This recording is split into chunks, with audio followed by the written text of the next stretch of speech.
সম্মানিত মুসলিম ইকরাম, আমাদের নবী সাল্লাল্লাহু আলাইহি ওয়াসাল্লাম বিশ্ববাসীর জন্য অনুসরণীয়, বিশ্ববাসীর জন্য সকল পর্যায়ের মানুষের জন্য অনুসরণীয়। আমাদের নবী কেমন অনুসরণীয় আমাদের বড়রা উদাহরণ দিয়ে পেশ করে থাকেন যে এই পৃথিবীতে আসমান যেমন আমাদের সামনে প্রকাশিত, এই আসমানটা যেমন আমাদের সামনে প্রকাশিত। একটা বাচ্চা যদি তার চক্ষু ভালো থাকে এবং তার উপরে যদি কোনো পর্দা না থাকে, এই বাচ্চাটা যেমন একটা আকাশ স্পষ্ট ক্লিয়ার দেখতে পারবে, একটা যুবক ক্লিয়ার দেখতে পারবে কি পারবে না? এই আসমান আমরা সবাই ক্লিয়ার দেখি তো। একটা বাচ্চা যেমন ক্লিয়ার দেখে, একটা যুবক কিন্তু এই আসমান সরাসরি তার চোখ যদি ভালো থাকে সে দেখে। ঠিক তদ্রূপ একজন বৃদ্ধর চোখ যদি ভালো থাকে সেও এই চোখ দেখে। একজন বাবার চোখ যদি ভালো থাকে সেই বাবাও এই চোখ দিয়ে সেই আসমানটাকে ক্লিয়ার ভাবে দেখে। কেউ শ্বশুর যদি হয়ে থাকে, কেউ শ্বশুর যদি আসমানের দিকে তাকায় সে আসমান ক্লিয়ার ভাবে দেখা যায়। একজন সেনাপতি যদি আসমানের দিকে তাকায় তাহলে আসমান ক্লিয়ার ভাবে দেখা যায়। একজন রাষ্ট্রনায়ক যদি আসমানের দিকে তাকায় তাহলে এই আসমানটা সে ক্লিয়ার দেখতে পায়। আমাদের নবী হচ্ছে এই আসমানের মতো। কোন শিশু বাচ্চা যদি চিন্তা করে আমি মানব সেবার মধ্যে মানুষের মধ্যে শ্রেষ্ঠ শিশু হতে চাই, তাহলে সে শ্রেষ্ঠ নবী জনাবে মুহাম্মদুর রাসূলুল্লাহ সাল্লাল্লাহু আলাইহি ওয়াসাল্লামের শিশুকালের দিকে তাকাবে। কেউ যদি চিন্তা করে আমি শ্রেষ্ঠ যুবক হতে চাই, তাহলে সে যুবক মুহাম্মদুর রাসূলুল্লাহ সাল্লাল্লাহু আলাইহি ওয়াসাল্লামের দিকে তাকাবে। কেউ যদি চিন্তা করে আমি শ্রেষ্ঠ বৃদ্ধ হতে চাই, তাহলে সে শ্রেষ্ঠ বৃদ্ধ জনাবে মুহাম্মদুর রাসূলুল্লাহ সাল্লাল্লাহু আলাইহি ওয়াসাল্লামের দিকে তাকাবে। কেউ যদি চিন্তা করে আমি শ্রেষ্ঠ বাবা হতে চাই, তাহলে সে শ্রেষ্ঠ বাবা জনাবে মুহাম্মদুর রাসূলুল্লাহ সাল্লাল্লাহু আলাইহি ওয়াসাল্লামের দিকে তাকাবে। কেউ যদি চিন্তা করে আমি শ্রেষ্ঠ শ্বশুর হতে চাই, তাহলে সে শ্রেষ্ঠ শ্বশুর জনাবে মুহাম্মদুর রাসূলুল্লাহ সাল্লাল্লাহু আলাইহি ওয়াসাল্লামের দিকে তাকিয়ে তাকে অনুসরণ করবে। কেউ যদি শ্রেষ্ঠ সেনাপতি হতে চায়, তাহলে সে সেনাপতি মুহাম্মদুর রাসূলুল্লাহ সাল্লাল্লাহু আলাইহি ওয়াসাল্লামের দিকে তাকাবে। কেমন শ্রেষ্ঠ সেনাপতি আমার রাসূল ছিলেন। কেউ যদি বিশ্বের বুকে শ্রেষ্ঠ রাষ্ট্রনায়ক হতে চায়, তাহলে সে সেই রাষ্ট্রনায়কের দিকে তাকাবে যে শ্রেষ্ঠ রাষ্ট্রনায়কের কথা কুরআন বলেছে, যে শ্রেষ্ঠ নায়কের কথা হাদিস বলেছে। সেই শ্রেষ্ঠ নায়ক আর কেউ না, আমার আপনার নবী মুহাম্মদুর রাসূলুল্লাহ সাল্লাল্লাহু আলাইহি ওয়াসাল্লাম। কোন তন্ত্র মন্ত্র দিয়ে কাজ হবে না। আমার আপনার নবী যেভাবে রাষ্ট্র পরিচালনা করেছেন সেই রাষ্ট্রের গতির দিকে তাকাতে হবে, তাহলেই এই দুনিয়াবাসী কল্যাণ পাবে। এছাড়া কল্যাণ আশা করা যায় না। সম্মানিত উপস্থিতি, আগেই বলে দিচ্ছি সময় সংক্ষিপ্ত, কিন্তু আলোচনা আজকে অনেক। মানুষের মধ্যে কারো চেহারা সুন্দর হওয়ার কারণে মানুষ আল্লাহ তাআলার কাছে দামি হয় না। কারো পোশাক পরিচ্ছদ সুন্দর হওয়ার কারণে সে আল্লাহ তাআলার কাছে দামি হয় না। মানুষ আল্লাহ তাআলার কাছে দামি হয় কিসের মাধ্যমে? আমলের মাধ্যমে। কিসের মাধ্যমে? আমলের মাধ্যমে। ঠিক তদ্রূপ রাসূলুল্লাহ সাল্লাল্লাহু আলাইহি ওয়াসাল্লামের কাছে প্রিয় উম্মত হওয়ার জন্য ওই ব্যক্তি সবচেয়ে প্রিয় উম্মত হতে পারবে আল্লাহ রাসূল সাল্লাল্লাহু আলাইহি ওয়াসাল্লামের সুন্নাত, যার মধ্যে সবচেয়ে বেশি বিদ্যমান থাকবে। ঠিক কিনা? রাসূলের সুন্নাত যার মধ্যে বেশি থাকবে সে রাসূলের সবচেয়ে বেশি প্রিয় থাকবে। আর যার মধ্যে রাসূলের সুন্নাত বেশি থাকবে সে আল্লাহ তাআলার কাছেও প্রিয় থাকবে। সুবহানাল্লাহ। সম্মানিত উপস্থিতি, আজকে এখানে যারা জুমার নামাজ পড়ার জন্য আসছেন, অনেকের মাথায় টুপি নাই, আবার অনেকের মাথায় টুপি আছে। অনেকে শার্ট গায়ে দিয়ে আসছেন, অনেকে পাঞ্জাবি গায়ে দিয়ে আসছেন। তো যারা শার্ট গায়ে দিয়ে আসছেন, টুপি মাথাতে আসেন নাই, তাদের সাথে আমার কোনো শত্রুতা নাই। কিন্তু যারা পাঞ্জাবি গায়ে দিয়ে আসছেন, টুপি মাথায় দিয়ে আসছেন, তাদের মধ্যে রাসূলের সুন্নাত বেশি দেখা যাচ্ছে। আর রাসূলের সুন্নাত যার মধ্যে বেশি, তার মধ্যে আমল বেশি। সুবহানাল্লাহ। আর সে রাসূলের কাছে পছন্দনীয় বেশি। এই জন্য এমন বেশি কিছু কাজ করতে হবে যেই কাজটা রাসূল পছন্দ করছেন। মুমিন বান্দা হিসেবে আমাদেরকে সেগুলো করতে হবে। সম্মানিত উপস্থিতি, আমরা চিনি মুসা আলাইহিস সালাম নবী ছিলেন, আমরা প্রসিদ্ধ একজন নবী, তার কথা সকলেই শুনেছি তো। তার একটি ঘটনা বলে আজকে আলোচনা এটি জানবো ইনশাআল্লাহ তাআলা। মুসা আলাইহিস সালামকে আল্লাহ রাব্বুল আলামিন ফেরাউনের কাছে দাওয়াত দিয়ে পাঠালেন। যাও ফেরাউনের কাছে কালেমার দাওয়াত দাও, এক আল্লাহর দাওয়াত দাও, যে আমি আল্লাহ তাআলার কে তাকে রব হিসেবে মেনে নিতে পারো। ফেরাউন মূসা আলাইহিস সালাম, পয়গম্বর মূসা আলাইহিস সালাম ফেরাউনের কাছে গেলেন। ফেরাউনের কাছে গিয়ে পয়গম্বর মূসা আলাইহিস সালাম বললেন, এক আল্লাহ তাআলার দাওয়াত দিয়ে এসেছি, আল্লাহ তাআলার উপর ঈমান আনেন। ফেরাউন প্রশ্ন করে, তোমার আল্লাহ কে? তুমি আবার কোন আল্লাহর দাওয়াত নিয়ে আসলে? আমি তো সবচেয়ে বড় খোদা। বলেন নাউযুবিল্লাহ। ফেরাউন বলে, আনা রাব্বুকুমুল আ'লা, আমি তো সবচেয়ে বড় রব, আর কোনো রব নাই। এই কথা যখন বলছে তখন বলে, তুমি আবার কোন রবের দাওয়াত নিয়ে আসছো? তোমার রব কে? তখন মূসা আলাইহিস সালাম বলেন, আমার রব হচ্ছে সেই আল্লাহ, যেই আল্লাহ তাআলা ছাড়া আর কোনো মালিক নাই।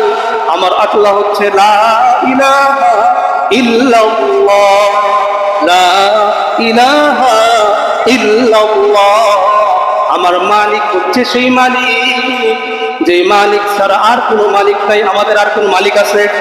আল্লাহ ছাড়া আর কোনো আল্লাহ আছে?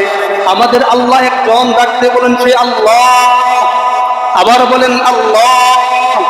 আমাদের আল্লাহ একজন, যিনি আমাদেরকে সৃষ্টি করেছেন, যিনি আমাদেরকে ধর্ম দিয়েছেন, যিনি আমাদের জন্য নবী পাঠিয়েছেন, যিনি আমাদের জন্য কোরআন দিয়েছেন। মূসা আলাইহিস সালাম যখন এই কথা বললেন, তখন ফেরাউন বলে, তোমার আল্লাহ তোমাকে যে নবী বানিয়ে পাঠিয়েছেন, এর প্রমাণ কি? কি প্রমাণ তুমি নিয়ে আসছো? মূসা আলাইহিস সালাম বলেন, এই যে আসমানি কিতাব আমি নিয়ে আসছি। আল্লাহ তাআলা আমাকে আসমানি কিতাব দিয়েছেন। মূর্খ ব্যক্তি আসমানি কিতাব কি বোঝে না? ফেরাউন তখন মূসা আলাইহিস সালাম বলেন, আসমানি কিতাব যেহেতু তুমি বুঝো না, আল্লাহ তাআলা আমাকে আরো একটি স্পেশাল মুজিজা দিয়েছেন। সেই মুজিজাটা হচ্ছে লাঠি। কি দিয়েছেন? লাঠি। এই বলতেছে, এরকম লাঠি তো আমাদেরও আছে। বলতেছে, এরকম লাঠি তো আমাদেরও আছে, তোমারও লাঠি আছে, আমাদেরও লাঠি আছে, পার্থক্য কি? তখন মূসা আলাইহিস সালাম ডাক দিয়ে বলে, ফেরাউন, এটা যেই সেই লাঠি না, এটা নবীদের হাত হয়ে জান্নাত থেকে এসেছে, আল্লাহ তাআলা আমাকে দিয়েছে। সুবহানাল্লাহ। এই লাঠির কারামত তুমি দেখতে চাও? আল্লাহ তাআলা ডাকতে বলছে, মূসা, ফেরাউনকে মুহূর্তের মধ্যে এখনই তুমি এই লাঠির ক্ষমতা দেখিয়ে দাও। আল্লাহ তাআলা বললেন, মূসা লাঠিকে ছেড়ে দাও। আল্লাহ তাআলা লাঠিকে ছেড়ে দিলেন। মূসা আলাইহিস সালাম লাঠি ছেড়ে দিলেন, সাথে সাথে এত বড় একটা অজগর সাপ হয়ে গেছে। আল্লাহু আকবার। কত বড় অজগর সাপ হয়েছে! মুফাসসিরে কেরাম বলেন, এত বড় অজগর সাপ হয়েছে যে সাপের মুখটা 40 গজ বড় ছিল। আল্লাহু আকবার। কত গজ বড়? 40 গজ ছিল, তার বড়ই ছিল। তাফসীরটা যখন আমি কাউকে পড়ি, অবাক হচ্ছিলাম শুধু ঘটনাগুলো পরে পরে, যে ঘটনা থেকে আমাদের জন্য শিক্ষা কি সামনে বলতেছি।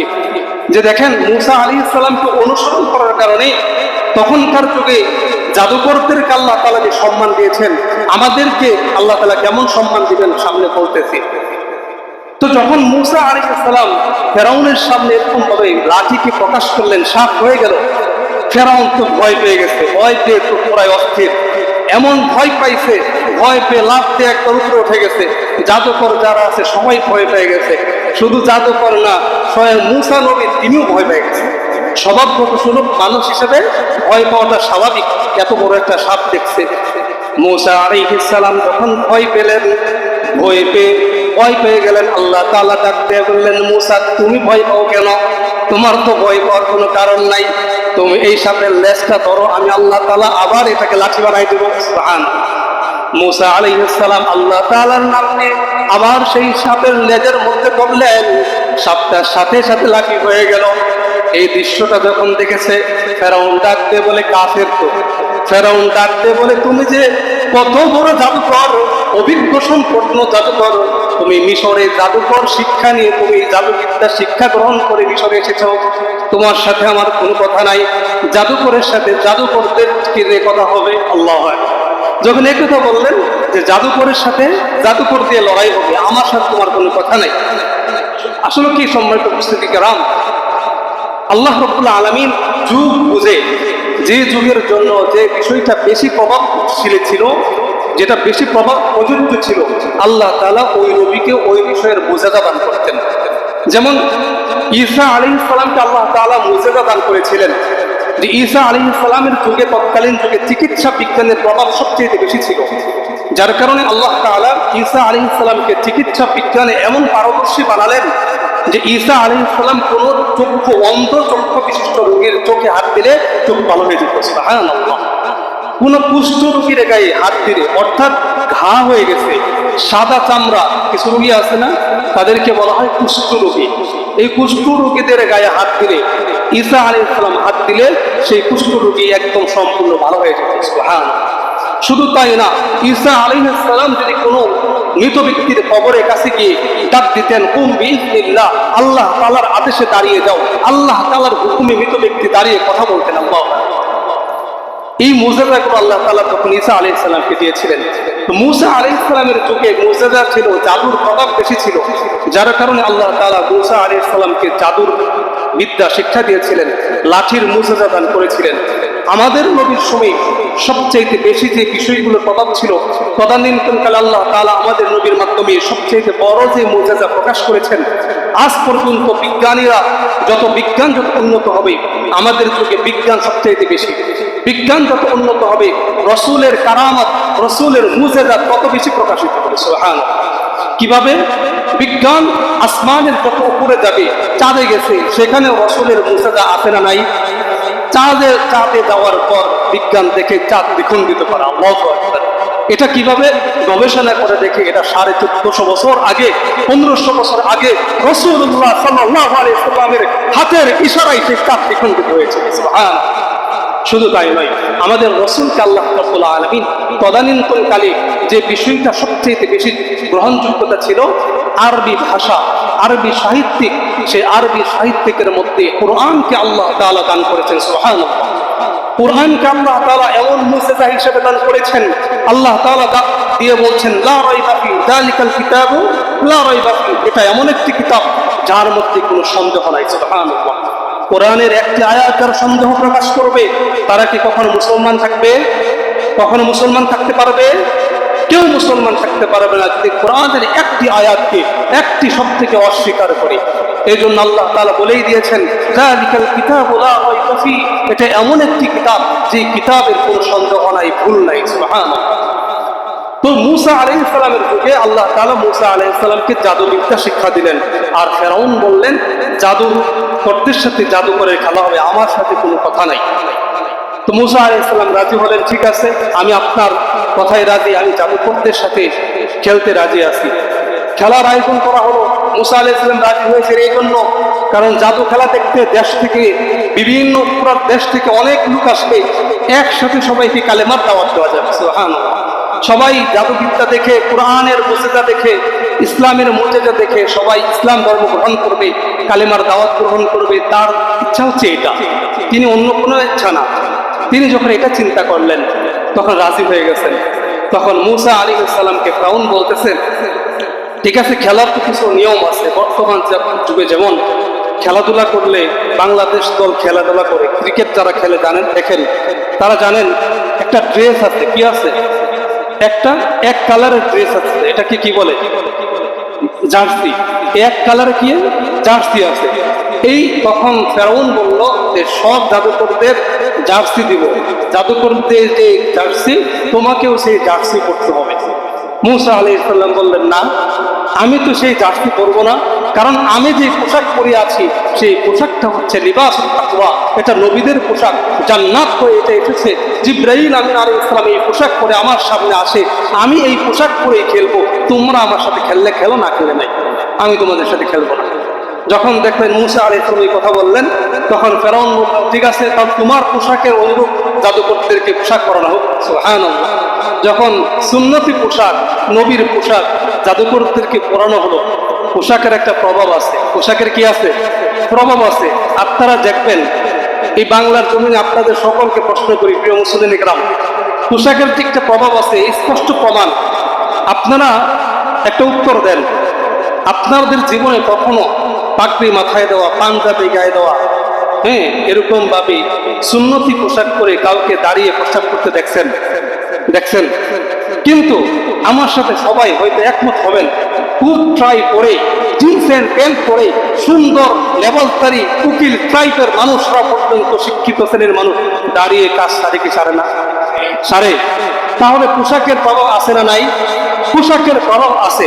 সম্মানিত মুসলিম کرام, তো জাদুকররা যখন সুন্নতি পোশাক পরছেন তখন তাদের মধ্যে সুন্নতের প্রভাব পড়ে গেছে। সুবহানাল্লাহ। তারা মূসা আলাইহিস সালামকে বলতেছে সম্মান দিয়ে যে নবী, জাদু আগে কে দেখাবে, আপনি নাম রাখ। মূসা আলাইহিস সালাম বলে আপনারা দেখান। মূসা আলাইহিস সালাম যখন এটা বললেন, এটা সম্মান দেওয়া হলো না? মূসা আলাইহিস সালামকে সম্মান দেওয়া হলো। সম্মানিত মুসলিম کرام, কিন্তু দেখা যায় আজকে বাংলার জমিনে এই পোশাককে নিয়ে কত পাইতারা করা হচ্ছে। আপনারা একটা জিনিস লক্ষ্য করবেন, এই দেশে যে সিনেমা বানানো হয়, এই দেশটা শুধু এই সারা বিশ্বে যত সিনেমা বানানো হয়, সিনেমার মধ্যে কখনো কিন্তু ধুতি পরা লোককে বোমাবাজি করতে দেখবেন না, কখনো কিন্তু লাল সালু বৌদ্ধদের পোশাক করে কাউকে বোমাবাজি করার অভিনয় করতে দেখবেন না, কোনো খ্রিস্টানের পোশাক করে কাউকে বোমাবাজি করতে দেখবেন না। কিন্তু এমন নয় আমরা বাংলার জমিনে দেখি যে বাংলাদেশে টুপি পাঞ্জাবি পরনেওয়ালা অভিনেতা তৈরি করা হয়, যারা বোমাবাজির তৈরি করানো হয়। মানুষকে এটা শিক্ষা দেওয়া হয় যে আলেমরা বোমাবাজি, আলেমরা টুপিদারিওয়ালারা বোমাবাজি করে মানুষের মধ্যে, শিশুর মধ্যে এই ভয় ঢুকিয়ে দেওয়া হয়। নাউজুবিল্লাহ বলেন। সম্মানিত মুসলিম کرام, এই জন্য আমরা এই দুর্দাবী প্রতিবাদ জানাচ্ছি। এই সমস্ত পোশাককে নিয়ে, আমাদের নবীর সুন্নতি পোশাককে নিয়ে বাংলার জমিনে আর কেউ যদি কটাক্ষ করতে না পারে। কথা বলেন ঠিক কিনা? সম্মানিত মুসলিম کرام, যাই হোক, আর কথা লম্বা করবো না, মূল কথায় চলে যাই। তো যখন তারা এরকম ভাবে পোশাক করেছে, জাদুকররা পোশাক করেছে, তাদের মধ্যে তো সুন্দর প্রভাব পড়েছে। মূসা আলাইহিস সালামের পোশাক করার কারণে সমস্ত জাদুকররা ঈমান গ্রহণ করেছে। সুবহানাল্লাহ। সমস্ত জাদুকররা মূসা আলাইহিস সালামের জাদু দেখে ভয় পেয়ে এবং নবীতে এটা বিশ্বাস করে সবাই ঈমান গ্রহণ করে ফেলেছে। এবং তখন এটা দেখে ফেরাউন ডাকতে বলতেছে, আমি তোদেরকে ডেকে আনলাম জাদু দেখানোর জন্য, মূসাকে ভয় দেখানোর জন্য, আর তোরা মূসার ধর্মে ঈমান আনলি, তোদের সবাইকে হত্যা করে ফেলবে। সমস্ত জাদুকর ডাকতে বলে, ফেরাউন, আমাদের জীবন তুমি নিতে পারো, আমাদের জান তুমি নিতে পারো, আমাদেরকে হত্যা করতে পারো, শুলে চড়াতে পারো, সব কিছু করতে পারো, কিন্তু ঈমান আমরা বিসর্জন দিব না। সুবহানাল্লাহ। সবাইকে ফেরাউন একে একে সবাইকে শহীদ করে দিল, একে একে সবাইকে বিপরীত দিক থেকে অঙ্গ প্রত্যঙ্গ কেটে শহীদ করে দিয়েছে। আল্লাহর রাস্তায় সবাই শহীদ হয়ে গিয়েছে। মূসা আলাইহিস সালাম আল্লাহ রাব্বুল আলামিনকে তুর পাহাড়ে গিয়ে ডাক দিয়ে বলতেছে, আল্লাহ,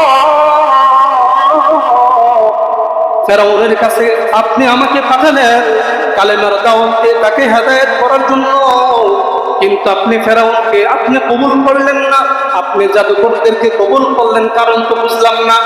আল্লাহ রাব্বুল আলামিন ডাক দিয়ে বলতেছে, মূসা, আমি তাদেরকে এই জন্য কবুল করেছি, তারা নবীদের পোশাক পরেছে। আরশ আজিম থেকে আমি তাকিয়ে দেখি নবীর পোশাক পরার কারণে আপনার মতো তাদেরকে লাগে আমার পছন্দ হয়ে গেছে। সুবহানাল্লাহ। আমার কাছে ভালো লেগেছে, আমার কাছে এত পছন্দ হয়েছে, আমি তাদেরকে কবুল না করে পারলাম না। আর আমি তাদেরকে মর্যাদা দিয়েছি, শহীদি মৃত্যু দিয়েছি এই জন্য, তাদেরকে শহীদি মৃত্যু দিয়ে তাদের সম্মান বাড়িয়ে দিয়েছে এই জন্য, কারণ তারা নবী আপনাকে সম্মান করেছে। সুবহানাল্লাহ। এই জন্য যারা নবীর সুন্নতি পোশাক করবে তাদের সম্মান আল্লাহ তাআলা বৃদ্ধি করে দিবেন। যারা নবীদেরকে সম্মান করবেন, যারা আলেমদেরকে সম্মান করবেন, তাদের সম্মানকে বাড়িয়ে দিবেন, আল্লাহ তাআলা বাড়িয়ে দিবেন।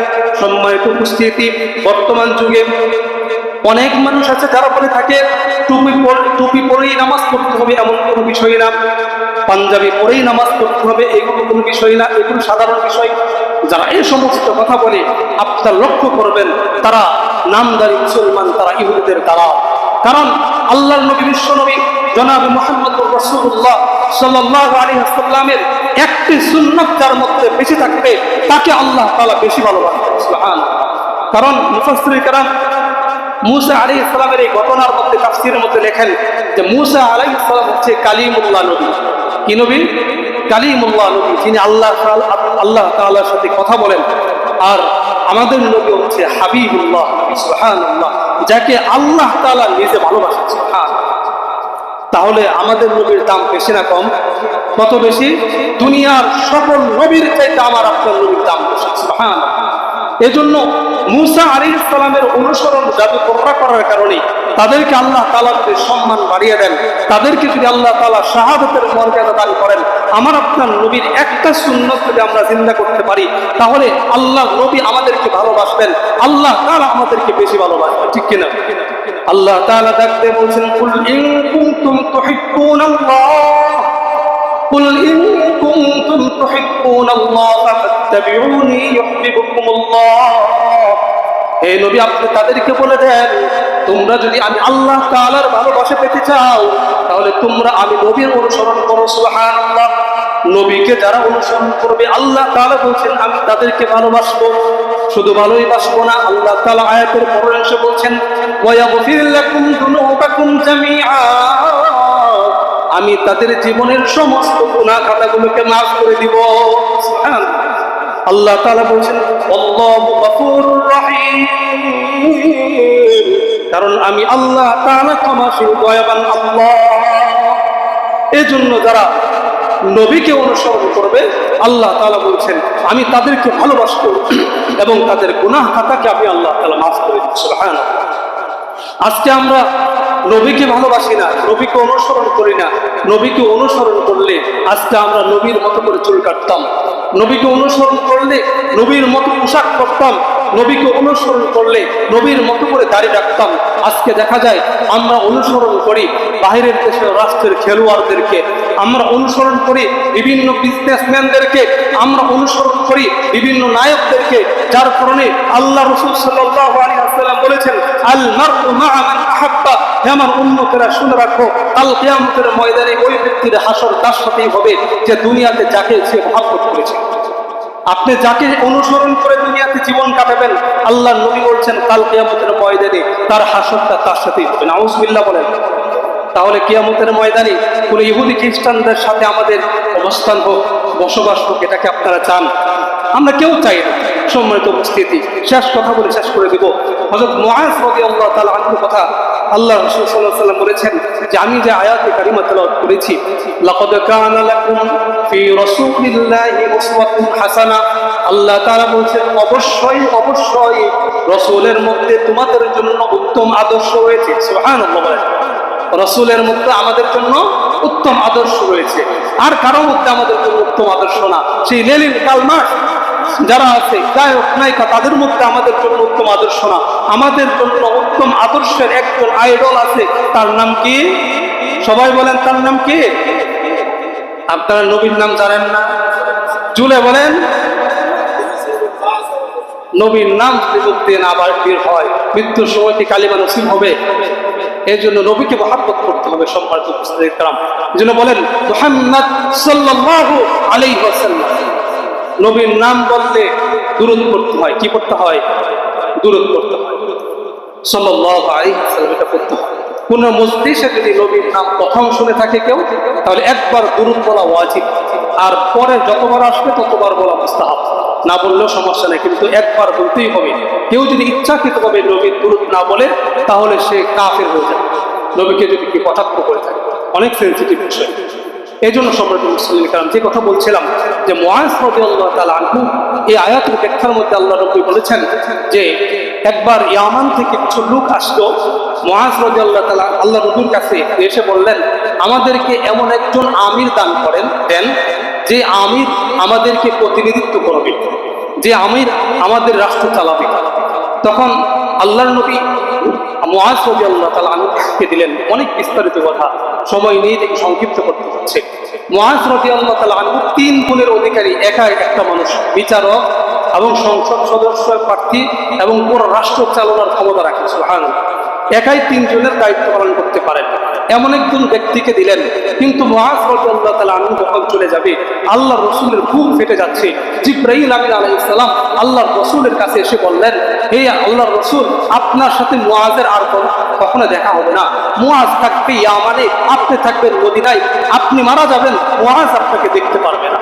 যখন মুআজ রাদিয়াল্লাহু তাআলা আনহুকে, যখন আল্লাহর নবী এই কথা শুনলেন, মুআজ রাদিয়াল্লাহু তাআলা আনহু চলে যাচ্ছেন, অনেক দূর চলে গেছেন। আল্লাহর নবী ছোট বাচ্চাদের মতো মুআজের পিছনে পিছনে দৌড় দিচ্ছেন, যাচ্ছেন পিছন পিছন, কেঁদে কেঁদে ডাক দিচ্ছেন, মুআজ রে, বাবা রে, দাঁড়া, আল্লাহ তাআলা জিবরাইল আমিন আলাইহিস সালামকে পাঠিয়ে আমাকে জানিয়ে দিলেন তোর সাথে আমার আর কখনো দেখা হবে না, তোর সাথে এটাই আমার শেষ দেখা। মুআজ কান্দে, আল্লাহর নবী কান্দে। মুআজ বলে, আল্লাহর নবী এটা আপনি কি শোনালেন? আপনাকে ছেড়ে আমি চলে যাব, আপনাকে আর দেখতে পারবো না, আপনি মারা যাবেন, আপনার লাশ আমি দেখতে পারবো না, আমি এই বিদায় চাই না, আমি যেতে চাই না। আল্লাহর নবী ডাকতে বললেন, মুআজ তুমি তো এটা বলছো আমার 1400-1500 বছর পর আমার কিছু উম্মত আসবে যারা আমাকে দেখবে না, যারা আমাকে দেখে নাই, তারা আমাকে বিশ্বাস করে, তারা আমার সুন্নতকে ভালোবাসে, তারা আমাকে অনুসরণ করে, আমার সুন্নতকে আঁকড়ে ধরে। আল্লাহর নবী বলছেন তোমার আমার সাথে সম্পর্ক আত্মীয়তার সম্পর্ক না, তোমার আমার সাথে সম্পর্ক হচ্ছে সুন্নতের অনুসরণ করার কারণে সম্পর্ক। হে মুআজ শুনে রাখো, তুমি ইয়ামান চলে যাও, যত দূরেই চলে যাও না কেন, তুমি যদি আমি নবীর সুন্নত অনুসরণ করো, শুনে রাখো আমি মুআজ তোমাকে কথা দিচ্ছি, কাল কিয়ামতের ময়দানে জান্নাতে তুমি এবং আমি পাশাপাশি থাকবো। সুবহানাল্লাহ।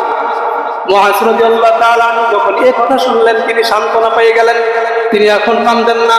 আল্লাহর নবী বললেন 1450 বছর 1500 বছর পর আমার কোন উম্মত যদি আমাকে ভালোবেসে, আমাকে অনুসরণ করে, আমার একটা সুন্নতকে চিন্তা করে, আমার একটা সুন্নতকে অনুসরণ করে, আমি এবং ওই উম্মত কিয়ামতের ময়দানে জান্নাতে এরকম পাশাপাশি থাকবো। এই জন্য রাসূলের সুন্নাত অনুসরণ করা দরকার আছে না নাই ভাই? রাসূলের সাথে যদি জান্নাতে থাকতে চাই তাহলে রাসূলের সুন্নতকে আঁকড়ে ধরতে হবে, পারবো তো ইনশাআল্লাহ। এই জন্য আপনাদেরকে কিছুদিন আগেও বলেছিলাম, আজকেও বলি, রাসূলের অনেক সুন্নত আছে, অনেক সুন্নত আছে। রাসূলের সুন্নত জন্ম থেকে মৃত্যু পর্যন্ত, খাওয়া থেকে নিয়ে টয়লেট পর্যন্ত, আপনার জীবনের প্রত্যেকটা চলাফেরার মধ্যে রাসূলের সুন্নত আছে না নাই? সুন্নত আছে। খাওয়ার সুন্নত, রাসূলের দিকে তাকান, রাসূলের সুন্নত পাবেন। টয়লেটে যাওয়ার সুন্নত, কিভাবে যেতে হবে রাসূলের দিকে তাকান, কিভাবে যেতে হয় রাসূল শিক্ষা দিয়ে দিয়েছেন। মসজিদে কিভাবে প্রবেশ করতে হবে কে শিক্ষা দিয়েছেন? রাসূল শিক্ষা দিয়েছেন। প্রত্যেকটা বিষয়, জীবনের সব কিছু পদ্ধতি কে শিক্ষা দিয়েছেন? ইবাদতের পদ্ধতি শিক্ষা দিয়েছেন রাসূল সাল্লাল্লাহু আলাইহি ওয়াসাল্লাম। সম্মানিত মুসলিম কিরাম, আজকের কিছু বন্ধুরা আছে যারা রাসূলকে অনুসরণ না করে তারা মাজারের বাবাদেরকে অনুসরণ করে, বলেন নাউজুবিল্লাহ। হিন্দুরা খুব চালাক, তারা যত মা আছে তারা নিজেদের কাছে রেখে দিছে, মা দুর্গা, মা কালী, মা সরস্বতী, যত মা আছে সব রেখে দিছে। আর ব্যাকফল গরুপুর মুসলমান তাদেরকে দিছে দেওয়ান ভাগি বাবা, ল্যাংটা বাবা, গাজা বাবা, পাগলা বাবা, যত তালা বাবা, সব বাবা দিছে মুসলমানদেরকে। আর এই মূর্খ মুসলমানগুলো এই সমস্ত বাবাদের পিছনে করে নিজেদের জান্নাতটা হারাচ্ছে। কথা বলেন ঠিক কিনা? এই জন্য জান্নাত পেতে হলে পীর ধরতে হবে। এই কথা যারা বলে পীর ছাড়া জান্নাত পাওয়া যাবে না, এটা হচ্ছে একদম ভণ্ডামি কথা। কারণ স্বয়ং আল্লাহ তাআলার সাথে কথা বলতে কি কোনো মাধ্যম লাগে? আল্লাহ তাআলার সাথে কথা বলতে কোনো মাধ্যম লাগে না।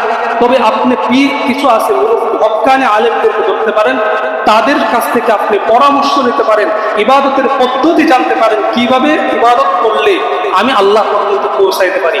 কিন্তু কেউ আপনাকে আল্লাহ পর্যন্ত পৌঁছাই দিবে না, কেউ আপনাকে সুপারিশ করে জান্নাতে দিতে পারে না একমাত্র রাসূল ছাড়া। এই জন্য যারা মনে করে যে পীর আমাকে জান্নাতে নিয়ে যাবে, যারা মনে করে পীরকে সেজদা দিলে আল্লাহকে সেজদা দেওয়া হয়, যারা মনে করে পীরের বাজারে খাবার দিলে আল্লাহকে খাবার দেওয়া হয়, তারা হচ্ছে হিন্দুদের মা কালী, মা দুর্গা, মা সরস্বতীকে পূজা করলে যেই কথা, এই সমস্ত পীর, এই সমস্ত মাজার এদেরকে মানা এক কথা। কথা বলে ঠিক কিনা? এই জন্য সম্মানিত মুসলিম কিরাম, এই সমস্ত ভণ্ডামি থেকে আল্লাহ তাআলা আমাদেরকে হেফাজত করুন। যারা নামাজ পড়ে না এক ওয়াক্ত, এই সমস্ত মাজার ধরে, পীর ধরে যারা নামাজ ছেড়ে দেয়, আর এই সমস্ত মাজারের পীররা বলে আমাকে ধরলে তোমার কোনো নামাজ লাগবে না, আমাকে ধরলে তোমার কোনো সুন্নত মানতে হবে না, আমাকে অনুসরণ করলেই হবে, তারা শুধু নিজের পেট পূজা করে আর কিচ্ছু না। সম্মানিত মুসলিম কিরাম, আল্লাহ তাআলা আমাদের সবাইকে উত্তম প্রস্থান করুন। আল্লাহ তাআলা আমাদেরকে রাসূলের সুন্নাত অনুসরণ করে জীবন গঠন করার তৌফিক দান করুন। আমিন। ওয়া আখিরু দাওয়ানা আলহামদুলিল্লাহি রাব্বিল আলামিন।